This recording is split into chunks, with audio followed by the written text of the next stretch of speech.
আপনি জানেন কি আল্লাহ টিকটিকি কেন বানিয়েছেন? একবার হযরত মুসা আলাইহিস সালাম কোহিতুর পাহাড়ে আল্লাহর সাথে কথা বলছিলেন। ওই সময় গাছের ডালে একটা টিকটিকি ছিল। টিকটিকিটি হযরত মুসা আলাইহিস সালামের উপরে প্রস্রাব করে দিয়েছিল। মুসা আলাইহিস সালাম তখন অনেক রেগে গিয়েছিলেন এবং আল্লাহকে প্রশ্ন করলেন, হে আমার রব, আপনি টিকটিকি কেন বানিয়েছেন? এই টিকটিকি মানুষের কোনো উপকারে তো আসেই না। তারপর মহান আল্লাহ রাব্বুল আলামিন বলেন, হে মুসা, কিছুদিন আগে এই টিকটিকিটাও আমাকে একই প্রশ্ন করেছিল।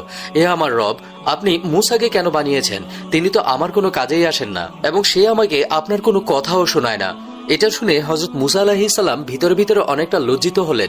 তখন আল্লাহ বলেন, মুসা, আমি উদ্দেশ্য ছাড়া কোনো কিছুই দুনিয়াতে সৃষ্টি করিনি। আমার প্রত্যেকটা সৃষ্টির পিছনে কোনো না কোনো উদ্দেশ্য রয়েছে। সুবহানাল্লাহ।